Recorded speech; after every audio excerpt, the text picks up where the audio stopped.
The train rattled through the desolate Chinese countryside, its metallic body groaning under the weight of night. Darkness pressed against the windows, revealing only the ghostly reflection of flickering lights. The few passengers sat in uneasy silence, the hum of the engine the only sound.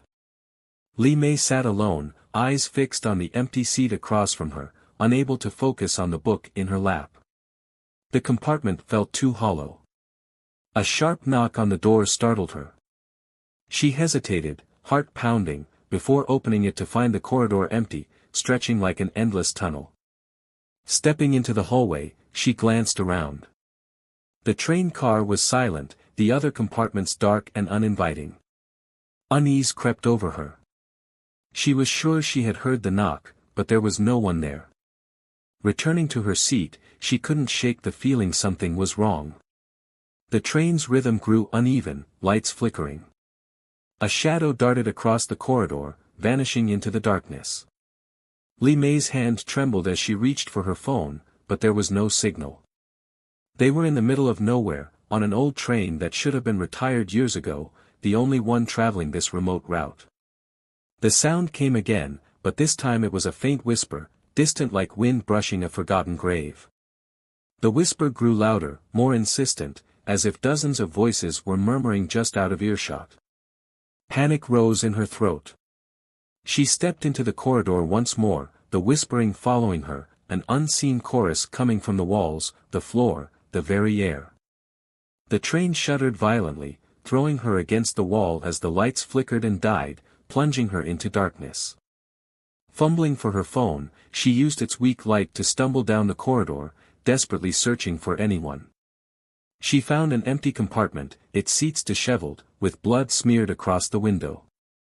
Her scream died in her throat as the whispers grew into a cacophony, voices overlapping, drowning each other out. Beneath them, a low, guttural sound sent ice through her veins. She ran, her footsteps echoing down the empty corridor, the sound swallowed by the dark. The train lurched, and she stumbled, catching herself against the cold metal wall. Ahead, a dim light flickered, offering a glimmer of hope. The engine room. Driven by blind fear, she reached the door.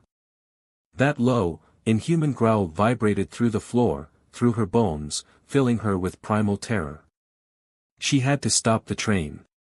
With shaking hands, she wrenched the door open. The engine room was a twisted maze of machinery and shadows, the controls ancient and unfamiliar. But what caught her eye wasn't the control panel. It was the figure standing at the far end of the room, half hidden in gloom. It was tall, impossibly tall, limbs too long, head cocked at an unnatural angle. Its eyes were empty voids, black holes sucking the light from the room. The growl emanated from it, a sound that shouldn't come from any living creature. Li Mei froze as those empty eyes locked onto hers. The whispers reached a fever pitch, a chorus of the damned, as the thing moved toward her, steps slow and deliberate. She backed away, but there was nowhere to go, no escape from the nightmare that had swallowed her whole. The last thing she heard before the darkness consumed her was the screech of metal as the train tore through the night, its journey never to end.